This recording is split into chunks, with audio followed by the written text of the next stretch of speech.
every phi x, so every interaction term is upper bounded by some constant, by the same constant h. So we found that we can put a norm, we can put an upper bound to the norm of this commutator.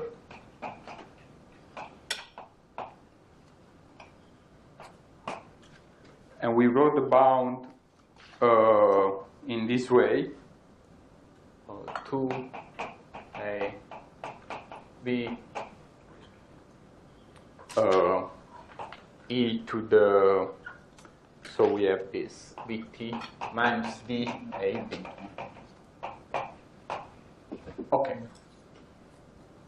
So I want to start by making some comments on this bound, because this is a very good bound because it's an exponential decay. However, it's still very loose. So it's loose in many ways. So let's see how we can make it a little bit more tight. So first of all, an essential point in our argument was that, so if you remember, we were binding this object as 2a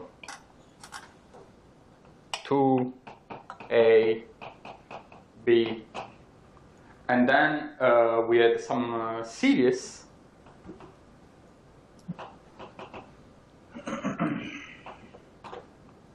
and here we had the 2t h sigma to the n over n factorial. And then we had the number of paths that we call sigma n. And we said that this number can be upper bounded by, in any case, by e to the nr minus d, which is 2. But actually, this bound is perfectly valid for every mu greater than 0.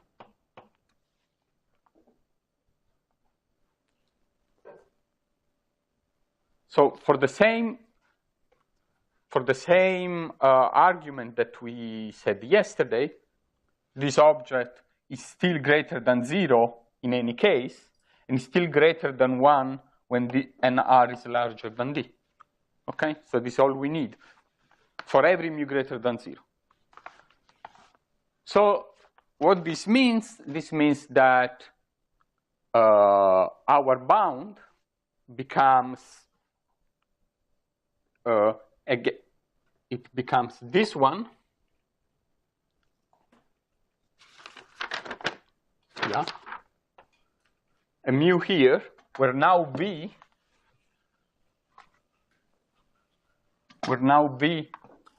is almost the same thing, but there is mu. It's 2h sigma e to the mu r over mu. Okay. So our speed is parameterized by this mu, that is any number greater than 0. So in order to get the tightest number, we want to minimize v with respect to mu. So this is a simple exercise, and you find that. So we call mu the value such that v is minimum, something around 2 point something. Okay, so we've made it a little bit tighter. However, we have two big sources of looseness in the proof. And if you remember the ingredients of the proof, we do two very horrible things. The very first horrible thing that we do, actually we do three very horrible things. So the very first horrible thing that we do is that we have we have objects like this. And actually, these are double commutators.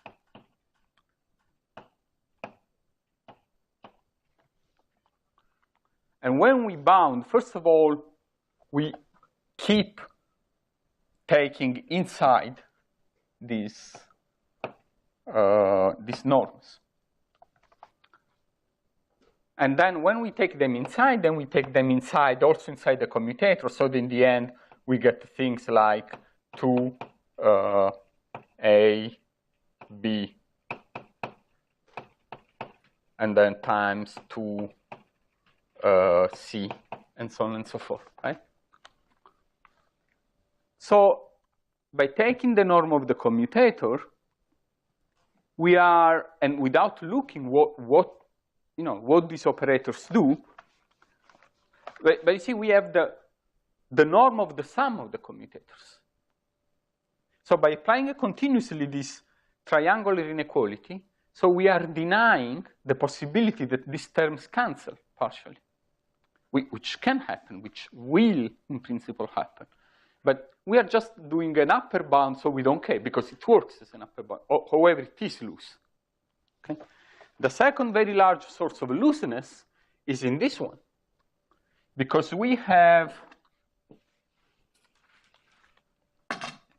in the end, remember you have the product over the sum over all the possible paths of the product over all these paths of these norms.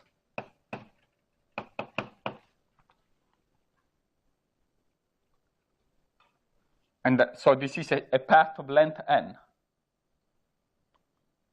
And we decide that this is smaller than h to the n because this is the bound common to all of them.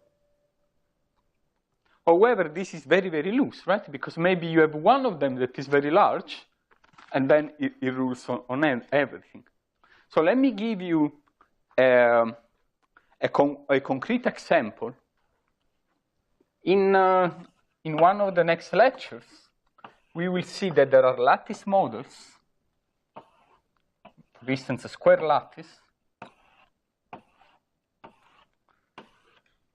whose emergent, so it's a spin model, lattice spin model, whose emergent excitations are photons, which is very interesting because so photons do not need to be elementary particles, but they can be emergent particles.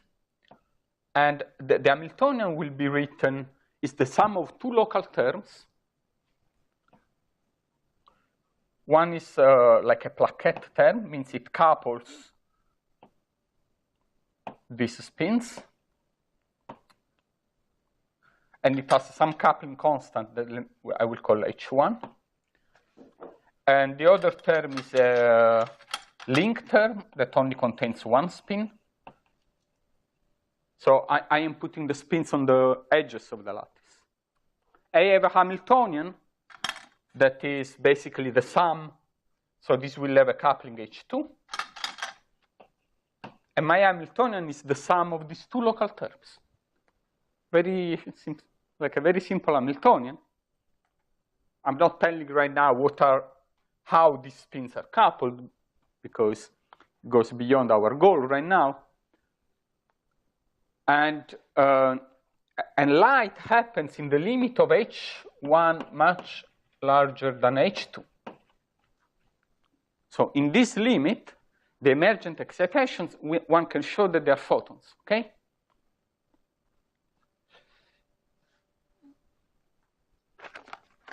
However, so H1 and H2 play the role of epsilon 0 and mu 0 in electromagnetism. Basically, H1 is epsilon 0, 1 over epsilon 0, and H2 is mu 0. Okay, and you know that the speed of light is this guy, right? In electromagnetism. However, if you do the Lieb-Robinson bounds, you will find that you cannot have you cannot have signals that travel at a speed greater than h1. You see, our speed is proportional to the biggest of the coupling constants. Whereas our real speed of light is the square root of h1, h2, which is much smaller than h1. So the bound is not wrong, it's just loose. We are saying we cannot have signals traveling faster than this by using the Lieb-Robinson bounds. However, we know that we cannot have signals traveling faster than this speed. Okay, so it's not a contradiction. I'm just showing that the bound can be loose. So, so you see, sometimes this bound depends how you use it. You can only use it to be sure that nothing happens outside that light cone. It doesn't mean that there is not a tighter light cone inside. By the way, in this model, if you adapt the proof to this model, you will see that all these terms commute. And all these terms commute. So if you use this fact inside the proof of the Lieb-Robinson bounds, you will see that the only sequences of interactions, okay? So remember, our commutator is upper bounded by a sum of interactions along some path that connects A and B. We are summing over all the possible paths, right? This is what we are doing. But these come from the fact that we expand the commutator, right? But every time a commutator is 0, one of these paths gets deleted. But now you see that if I have this path, a path made like this will not count because the plaquettes commute. So in fact, the only paths that are valid are those that are made in this way.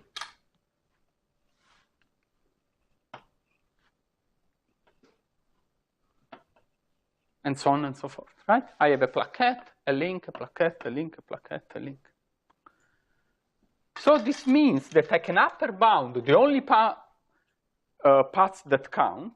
Every time I have a plaquette, I upper bound it with h1. But how many of them there are? N over 2. And every time I have a link, which happens n over 2 times, I upper bound it in this way. So you see that the final coupling, the final speed will be proportional to this, which is exactly this, the right speed of light. So this is of fundamental importance because when we have emergent light, we can prove that the speed of the emergent light is the maximum speed of signals in the model. Okay, so this is not so in electromagnetism or QED. That's assumed from the beginning because you write the theory explicitly Lorentz invariant. This theory is not Lorentz invariant because you have photons only at low energy. If you go at the lattice level, a very short distance, at high energy, you have other excitations that are not photons that can be, that could be in principle faster, although they are not there. But the model does break Lorentz invariance. If there is Lorentz invariance, can be only emergent. So at some larger distance, at the lattice distance can be broken.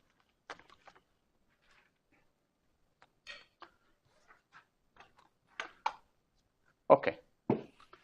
The other interesting thing about the Lieb-Robinson bounds is that, you see, we are using this thing. We are only dealing with finite dimensional Hilbert space such that all the operators are upper bounded. indeed it is possible to build some model Hamiltonians for, I don't know, some system of bosons, for instance, such that there is no Lieb-Robinson speed, such that there is no upper bound to how fast your excitations can travel, basically because this object is not upper bound.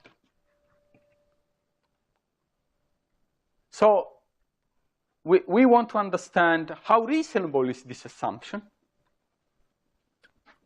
and or how reasonable are these other models in which this assumption fails and we do not have a Lieb-Robinson speed. Okay, so we would like to have a system made of bosons or things like harmonic oscillators that are interacting. Right? So they in principle, you can have any energy to them, right? In principle. So, however, so the difference between a system which can host any amount of energy, that you see that there is a mathematical difficulty. If phi is some Hermitian operator on a Hilbert space, its norm is not upper bounded, this means that the expectation value of this can be any large number that you want. So the expectation value is what is physical. The norm is just the worst case scenario. So saying that the norm is infinity is saying, oh, in principle, I can have infinite energy there. But that would not be physical.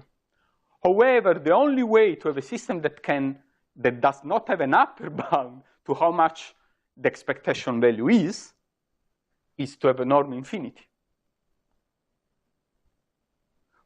So physically, you can always have only local finite, it must be finite, even if there is no fixed number to how big this one is. And physically, this is always, by the way, how do we know that a system has some energy? We only know it when it exchanges energy.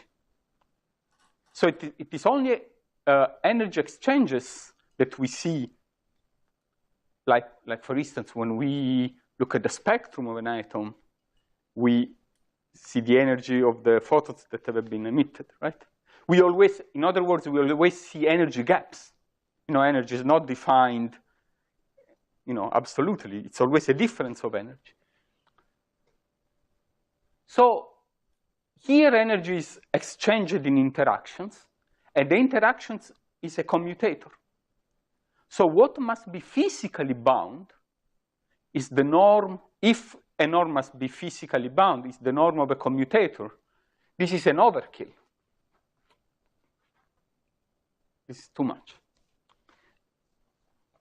It happens that in the models that do not have a Lieb-Robinson speed, not only they have unbounded operators, but they also have unbounded commutators.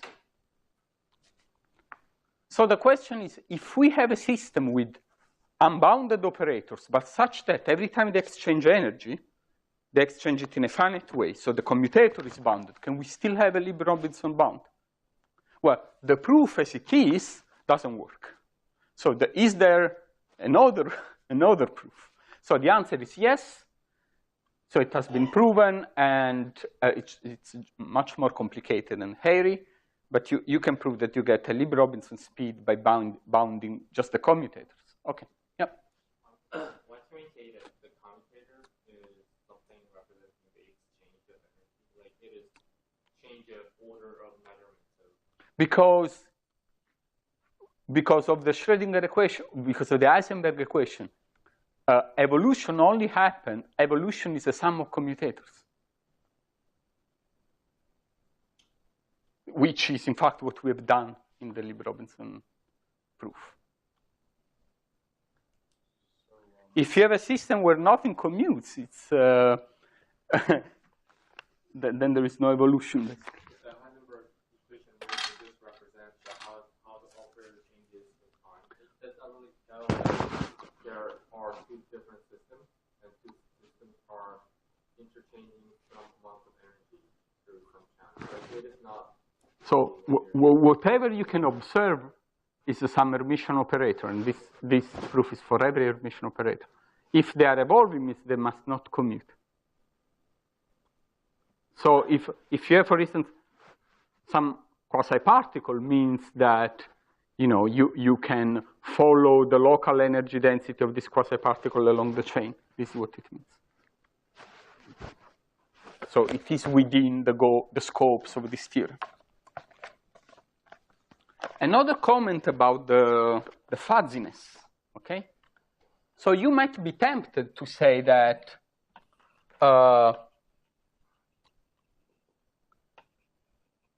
yeah, okay. I mean, this is very remarkable, right? That we make it emerge. However, we pay a price, you may say, because when we impose Lorentz invariant not as emergent, when we impose a sharp light cone, it's a sharp light cone. Here, yeah, you have some evanescent signal outside of the light cone.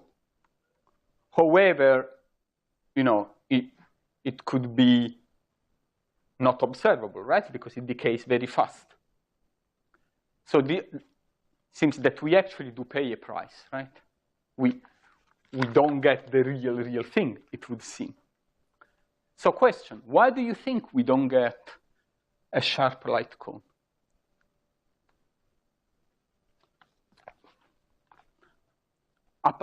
This has nothing to do with the looseness of the bound. The looseness of the bound, it just means that we are overestimating the speed. But given the speed, why we are not able to get something that is really sharp? Where do you think, this is not an easy question. So it's not quantum mechanics 101, but why do you think that in the proof there is the part where, oh, it's here that the fuzziness happens? Yeah? I mean, you can't arbitrarily precisely define a position. So in this sense, say it louder, please. Arbitrarily precisely define position of mechanics, right? So to say like the causal boundary is exactly here. Oh, this is such a good answer. Thank you. Okay. So so your colleague says, oh, we are on a graph. So because we are on a graph, there is some uncertainty due to this, right? To this distance. So it turns out that it is like this, but let's try to see it more really precisely. So in our language of graph theory, this distance is 1, right? But actually cannot be 1. So this is a very profound question. Why? What is the fundamental unit of length? Okay, so what gives us the fundamental unit of length? So we are not trying to answer this question now, but let's say that this fundamental unit of length is not 1, but it is A. So we are now embedding the graph in the continuum space. Okay? What happens when we have an operator here that somehow overlap? That on this distance A, the interaction is instantaneous.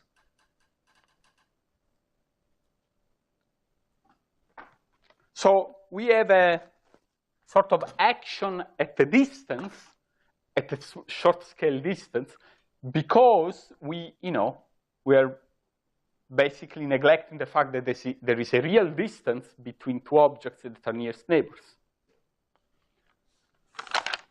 Well, how do we deal with this? Well, this is not, once we have embedded the graph in real space, now we know the distance between 2 points A and B is equal to the graph distance between A and B times A.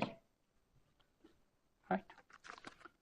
And the speed measured now in a real metric space will be L over 80. Right? this speed here, now it's this. Just because D has become L over A. This was defined this way.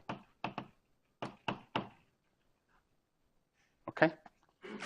And now let me define this object. Let me define V over A, right?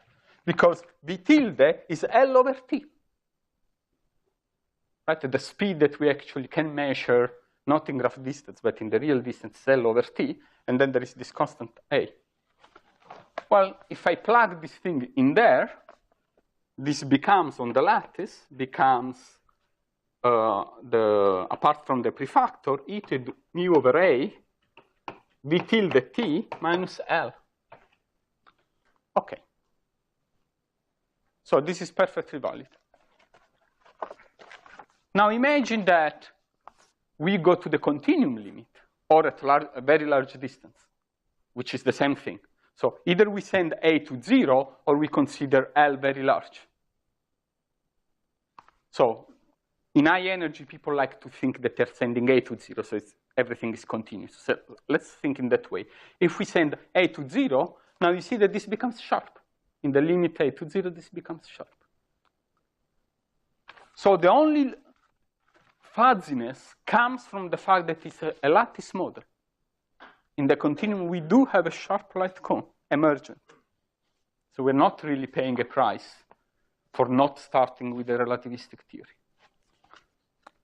Okay.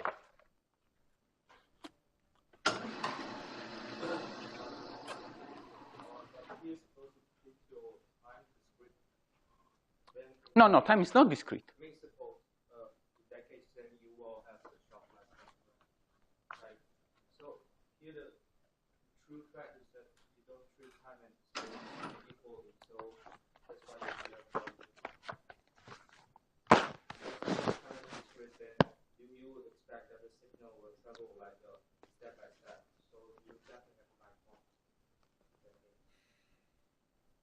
Yeah, but I mean, this is right, but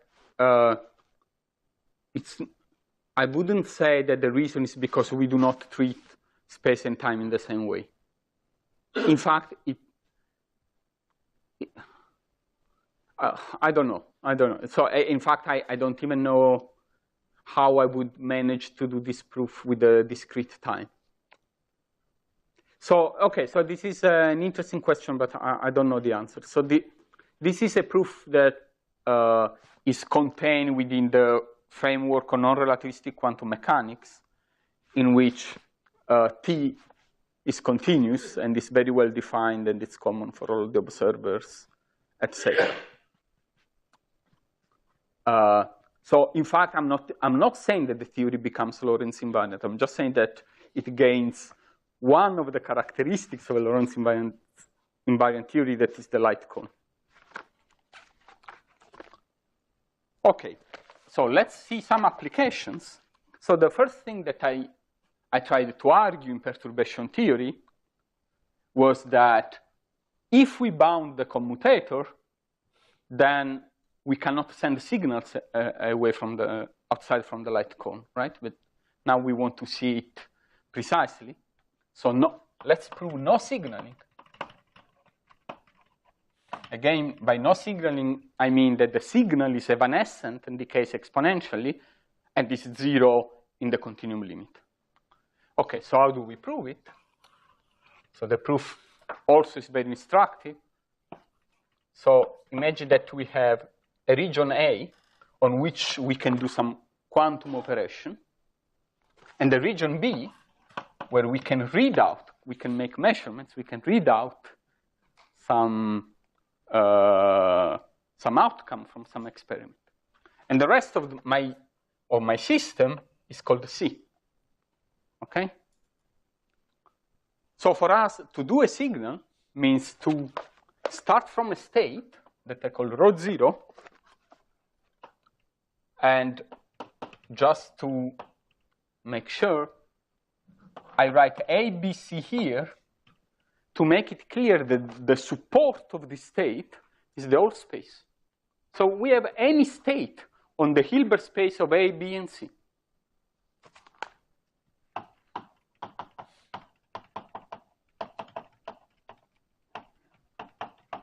Okay? So rho is a state in here.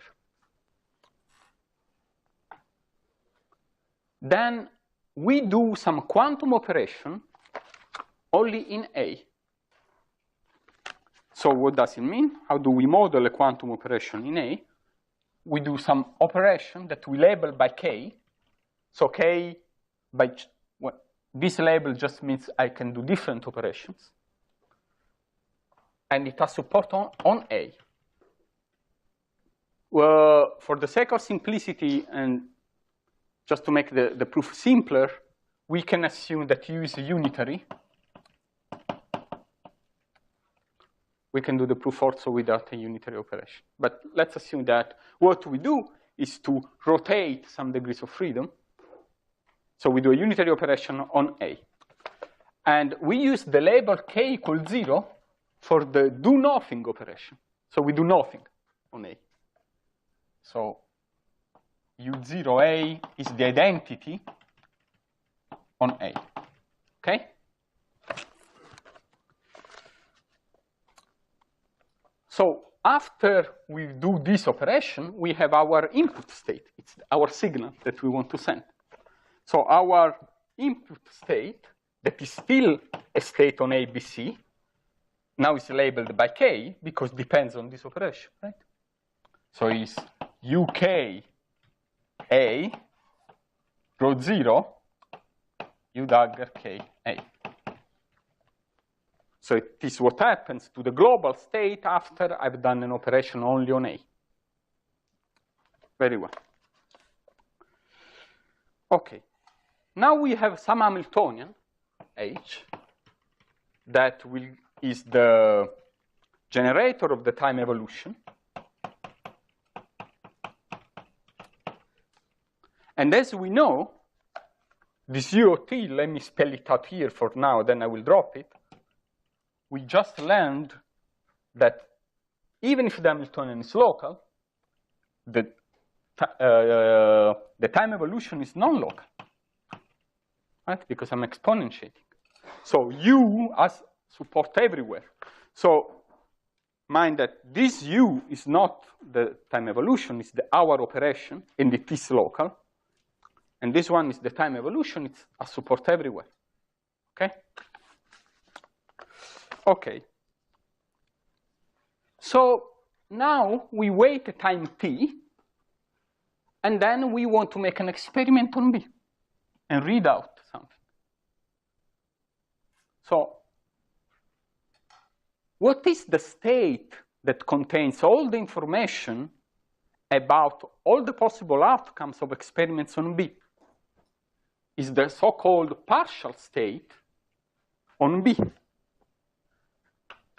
which is defined in this way. So I take my total state, rho k ABC, then now it's evolving in time. You know that by this what I mean is ut rho k u dagger t. This ut is this one. Okay? So this is the total state. But then I can trace out everything that is in A and C.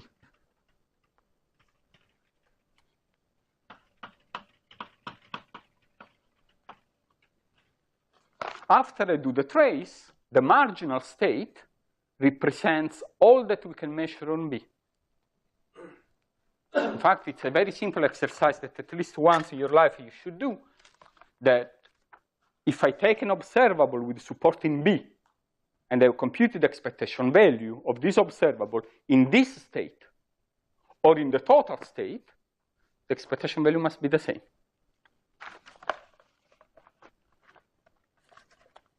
Very well. So let's take this observable, of B, of T, and this must depend on K, right? So this is the expectation value of my observable B in this state. So this state depends on T and on K. So this is defined like the trace. So of my observable in B on this state. This was just, I said in words a minute ago. It's the expectation value of OB in sigma KB of T. Okay. So this means that after a time T, we will measure this expectation value. And I want to see if a signal arrived. So the only way to know it is to compute the difference between O0 B of T, because I will measure something even if I don't send any signal. This observable will have some expectation value. But this value is the background, it's no signal.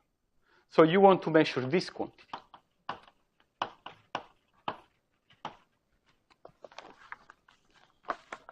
So if I read out a number that is different from 0, a signal has arrived in B at the time T. Okay. Let's see what this is. So this is this trace minus this trace, which means it's the trace of OB times the difference between the two states.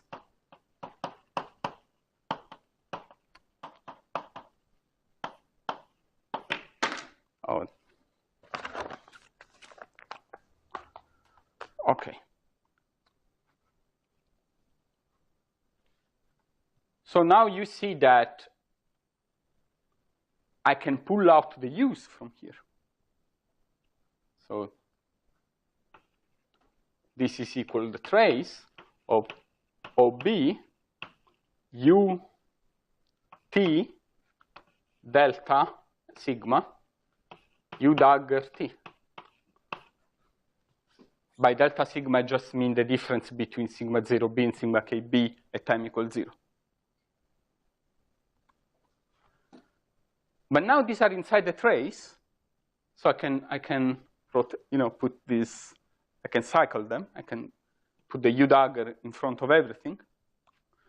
So this becomes the absolute value of the trace of OB of T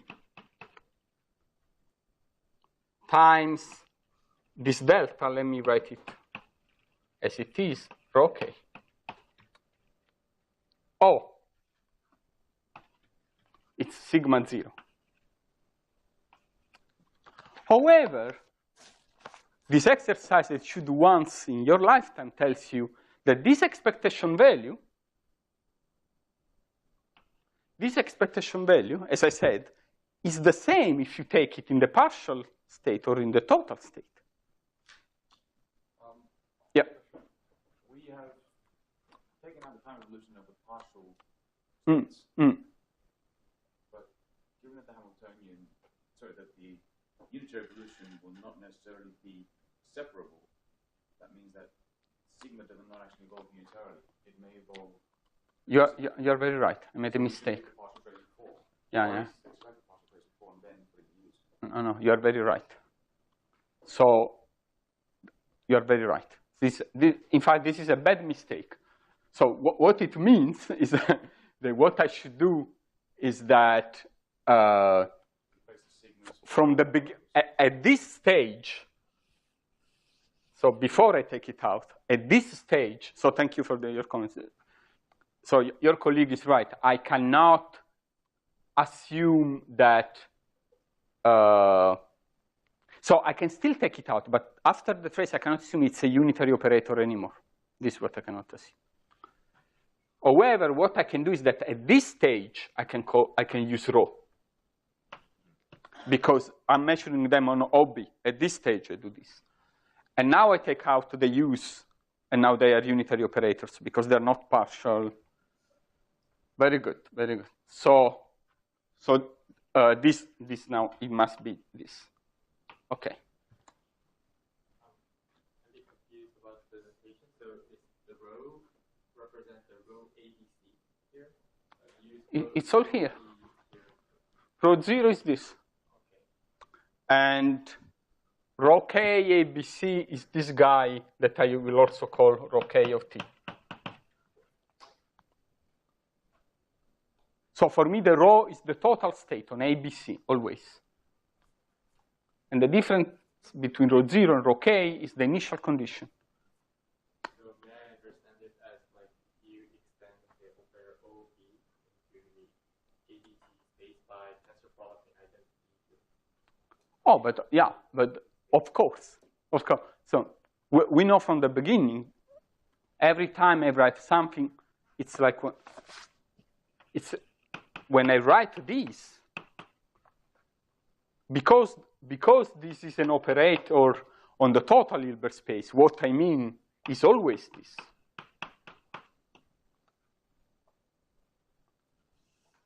Or when you write the Ising model, right? So first of all, if you want to be pedant, you should put the tensor product here, and then you should tensor the identity everywhere else. Then it becomes a bit cumbersome, right? So we know what we mean. It means the identity everywhere else. Okay. So we have this guy here. So I'm afraid that I made this mistake in the notes. So no, it's exactly, it is in this way. Okay, so now there is a bit of algebra that is always very time consuming. So this is the trace of OB of T.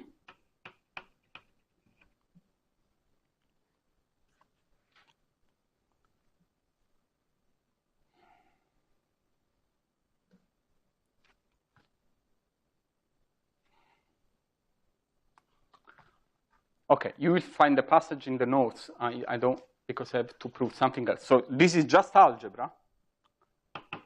You massage a little bit all these, doing the trick with the trace, inserting some unitary operators.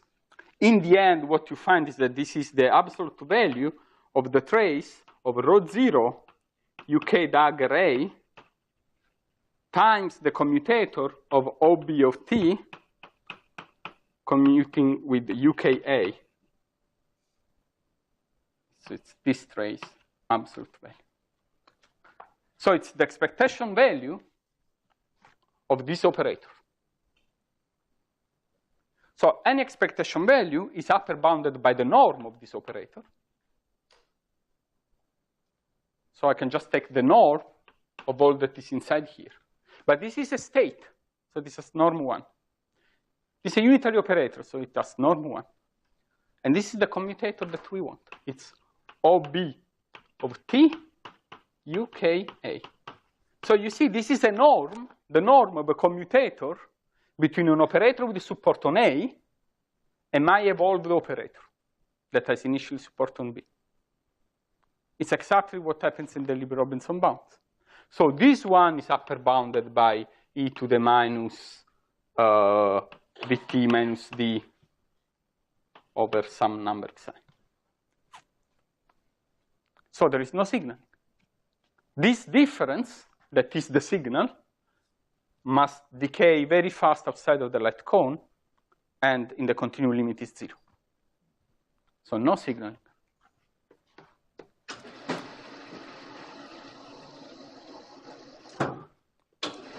Which is very interesting since we started with the theory in which signaling is possible in theory, because there is, we are not imposing it. Right? Another interesting result is what we call the truncation of local operators.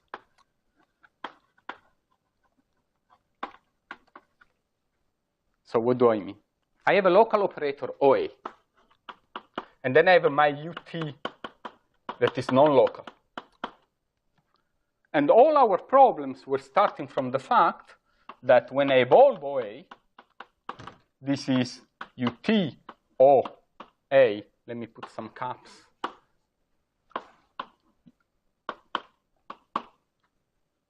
And now this is non-local. So all our problems started from the fact that this is A, my operator is local, But for every t, no matter how small it is, now its support is everywhere.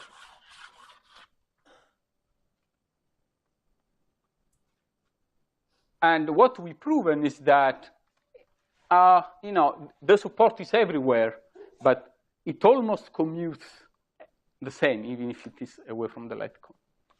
So what we would like to show now is that we can do better than this. Actually, that this is the same thing than saying, but we need to prove it, that, so at time t equals 0, my support is only on A. It would be very nice if we could show that if we wait a time t, the support gets extended by a length L, by a radius L, that goes like a dt. It would be nice to say that my OA of t is actually similar to something that I called OA plus L of t. So this is non-local, because it's this guy, in principle. But I would like to say, oh, it's almost the same than one that is local, just with a larger support, because it has evolved, but cannot have covered more than this, right? It would be very cool if we could prove it. So let's do it. So to prove this, we need a beautiful tool in group theory and quantum statistical mechanics that is the average over the Hilbert space. So have you ever, so let me do a small detour. Imagine that I take a state in the Hilbert space. I take it randomly, right? And I ask you, what is the average state on the Hilbert space? So what if I sum, so I have some measure on these states, and I sum over all the Hilbert space? What do I get?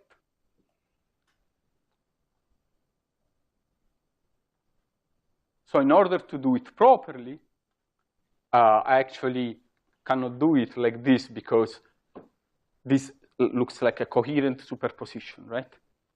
So it's not exactly what we mean by average. By average, we mean if we have a mixture, we take the state with some probability. Well, this is not a big deal. We just need to write the density. That's why we need density matrices. OK, so this is the question. What is the average state on the Hilbert space? So we need to understand how to make average. So this measure is called R measure.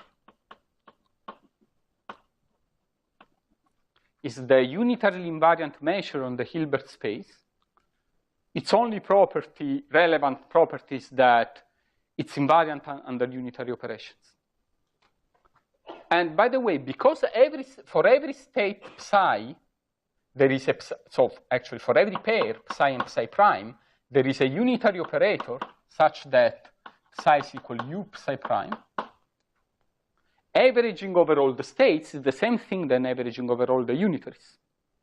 In fact, the R measure, we can consider it like the measure to the unitary group. So we would write this thing in this way, like u, we start from some state psi 0, u dagger, the u. Because by varying u, we recover all the Hilbert space, starting from psi 0, right? Because for every state in the Hilbert space, there is a u. So we need to do this. So in group theory, you probably done the Schurz lemma. What the Schurz lemma tells you is that the average over a group must be in the commutant of the group.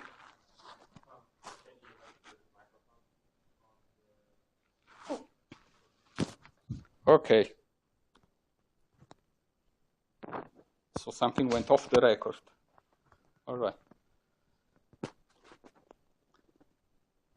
So I cannot prove you this lemma now, but to be in the commutant of a group, means that this state must be equal to, so it's a linear combination over all the invariant subspaces of the group. So if I labels the invariant subspaces, so and now I am talking a bit loosely. What do I mean when I say the invariant subspace of a group? What do I mean? So groups are represented. So we have operations on a linear space. So the subspace is a linear space notion. So we have group elements that then are represented as matrices on some linear space. And there can be invariant subspaces of the linear space under the action of this matrix. And so this is called a representation. If there are invariant subspaces, this is a reducible representation. So I is labeling, in fact, the irreducible representations. Okay, so it's a linear combination over the projectors onto the invariant subspaces with some coefficients that are given by the trace of, let me write it like this, of pi times psi over the trace of pi I. So if you do this if these in fact are states in the Hilbert space, how many, so what is U? U is the standard trivial representation, which U as a group element is associated to U as a unitary matrix. So there are no invariant subspaces. So the only non-trivial invariant subspaces means the only invariant subspace is the whole space itself, which means that the projector is the identity. So this is equal to the identity. So this means that the trace of pi psi is the trace of psi, that is 1. And here you have the trace of the identity, that is the dimension of the Hilbert space, and pi is the identity. So, little theorem, the average state is the completely mixed state. Not so surprisingly, but it is the completely mixed state. Now, this stuff is the same even if I don't start with this operator, that is the density operator, but with some other operator. So everything carries out up to here, where I have this trace. So what we get is that this is the trace of O, this time, over times the completely mixed state.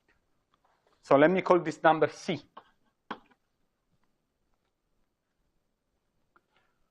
Okay, so now let's do a little bit more step. What happens if, instead of averaging over the whole Hilbert space, I average onto a subspace of the Hilbert space? So what happens if I do the average over Ux with some support?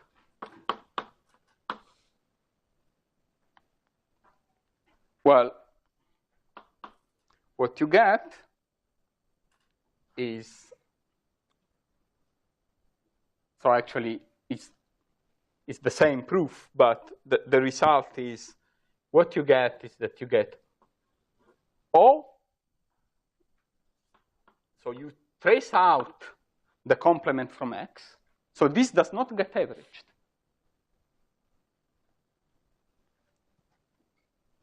And then the rest gets averaged. But now this is the dimension of the Hilbert space only on X. And we get this C. Okay? Okay, so this is the tool that we need. Why I'm doing this? So let's keep this object here.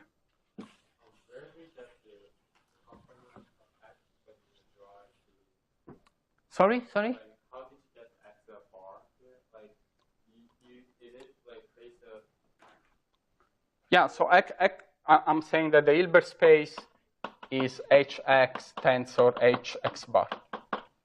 This is what I'm saying. It's just the complement of X.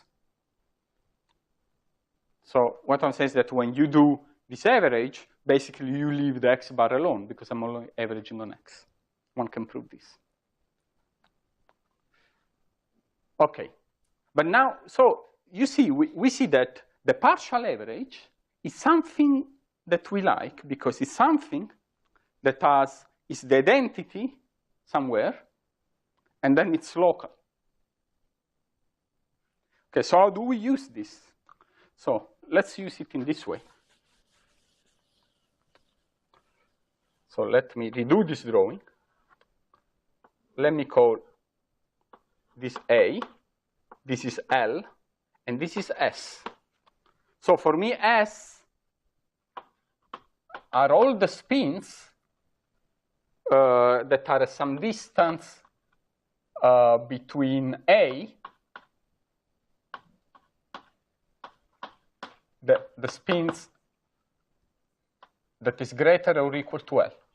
Okay? So all the spins that are outside of this ball.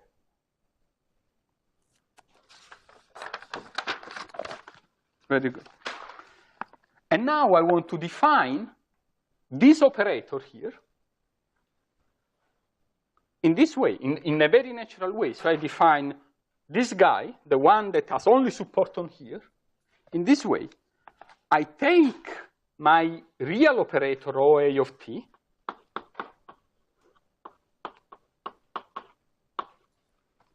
I multiply it by C because I need it. And then I trace out S. So this is what I get if I trace out everything outside. Tensor, now I need to be careful, the completely mixed state on S. In fact, I could put the C here.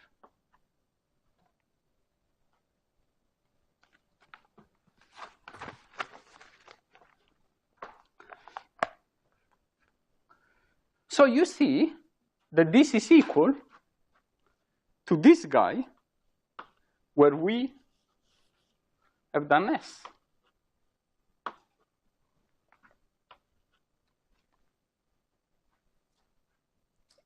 Is what we would obtain if we take the full O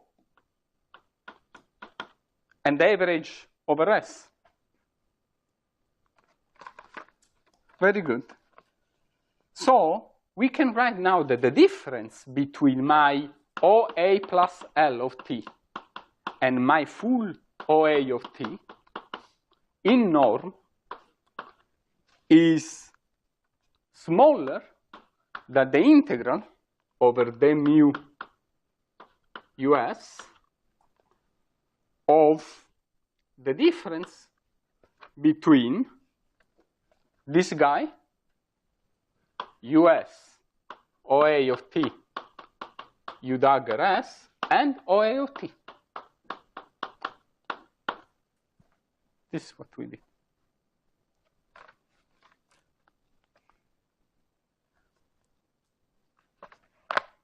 And of course, I can write this as the mu US because because U is unitary. I can write this as US OA of t minus OA of t US. I am just multiplying inside the norm by U dagger S, which I can because it doesn't change the norm. So I get this. Oh, but this is the commutator. So this is the average value of the commutator between US, of the norm of the commutator between US and OA of t. Now let's apply the Lieb-Robinson bound. So this guy is upper bounded by, so we have the mu U, yes, and then this guy is upper bounded by the norm of this times the norm of this times 2, but the norm of this is 1, because this is a unitary operator, so this is 2 OA, and then e to the bt minus L over xi. Now, this does not depend on you. So this is just the normalization, right? This is a probability distribution, so this is 1. So you got it. So you see the difference between the real operator evolved in time that has in principle support everywhere and the truncated one is small outside of the light cone. So truncation works.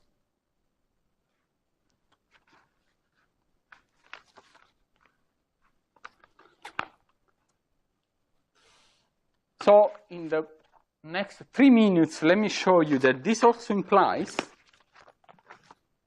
that also the spreading of correlations as a light cone. Why do I need to show that? So we already know that there is no signaling. Does it mean that correlations cannot spread? Does it already imply it? No, because correlation is not causation, something weaker. Right? So you can, in principle, have correlations that do not have a cause. Right? You know, they just happen. Things happen to be together. Okay.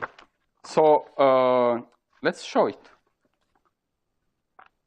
So what I want to do is the following. Imagine that we start with a state that has correlation length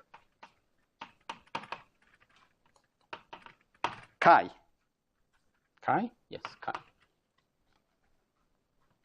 This means that if I take two observables between, what did they use, A and B? A and B, the connected correlation functions, by definition, what it means to have imp psi, go like are upper bounded by some constant C1 e to the minus DAB over chi. So this is the definition of for a state having a correlation length. Okay? So I start with a state like this. And then I wait a time t, and I wonder, after a time t, can my state have any correlation length? Or also the distance at which more degrees of freedom get correlated as to follow a light cone law? Okay, so what we want to measure is this OA of t, OB of t, connected correlation function. So I'm letting the state evolve, so the observables evolve, and now I want to measure this. So what do? Is I now use the truncated operators that we just saw that we can use. So I will first compute the correlation function of OA of t truncated to L and OB of t truncated to L, plus we have some error, right? Because there is some error due to the fact that, you know, they're not exactly the same. This error depends on the length L. It's small only if I am outside of the light cone. Okay, so let's evaluate these guys. So now, how can we bound these connected correlation functions here? Well, now these are local operators. The state is the same. Because you see, I use the Heisenberg representation. I am computing the evolved operators in the old state. So the old state has correlation length chi. However, now these two are not at a distance d, because they've grown, but their distance d is equal to DAB minus 2L. That's because this is A, but this is OA of L, OA truncated to L, and this is OB truncated to L. So their distance must be the initial distance minus 2L. So this part is upper bounded by C1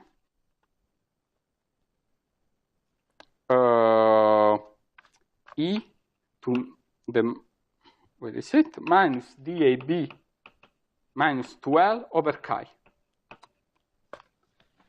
Well, what is this error? This error is some other constant that depends also on the norm of A and of B. So let me call it C2. And it's e to the Vt minus L over psi. Right? I'm using the fact that I make this error when I substitute for the operators. So for sure, when I take expectation values, I don't get a bigger error, because the norm is the worst case scenario. So you see, this bound is valid for every L. For every L. I have not used how big or how small L must be. So in particular, I can choose L. I choose L such that this equation is satisfied.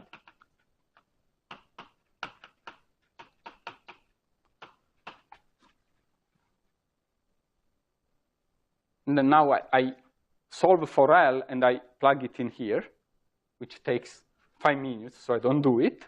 But if you solve for L and you plug it in here, what you get is C1 plus C2 exp of this quantity, 2Vt minus DAB. The Lieber-Robinson speed is 2V, because now both OA and OB are growing. Right? So the relative speed is 2V. But there is still a correlation length that is chi plus 2 psi. So it means that in the unit of time measured by the Lieber-Robinson speed, the relative Lieber-Robinson speed, I can only grow my correlation length of 2 psi. So I cannot instantaneously create correlations at distance. Why did you impose the Sorry? 2L minus DAB over chi? So what I'm saying is that this is true for every L. So in particular, it's true for the L that solves this equation. So I pick this L. I choose L such that this is true. And then I put it in here, and then L disappears, right? And I get this. But the last equality may not be true for the other L, isn't it? Like, why do we actually pick the L to restrict the relative equation? This does not depend on L. Look. This does not depend on L. So I've not done anything very esoteric. I'm saying, so this is all, because this is always true, it's also true when this is valid. But now this is, then this is equal to this for the right L. But then, of course, it doesn't depend on L anymore. I wanted to eliminate L from it. I can choose L as I want.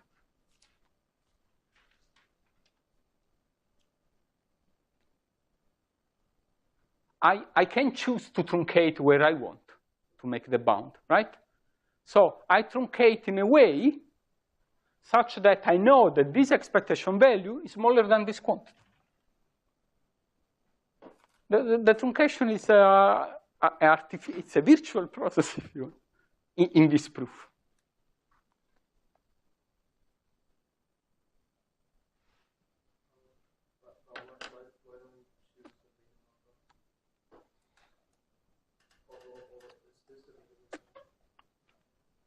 No, you know, depends. The larger is L, the smaller is this, but then so I don't know. So right now I have to look. I don't know if this is the L such that this is the smallest possible correlation function. The point is that I don't care. I want a result that does not depend on L. I just want to show that you get after a time t, you get a new correlation length that is this.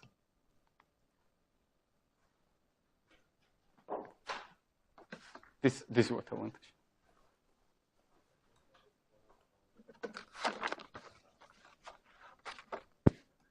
Okay.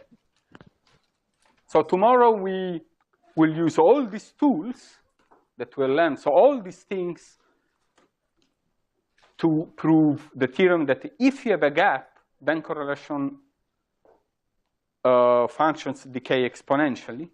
However, this is non-trivial because as you can see, everything here is in the time domain. This is a space-time statement.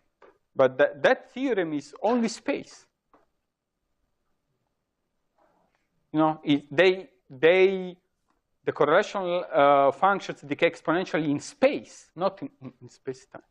So it's not trivial, but we will prove it tomorrow.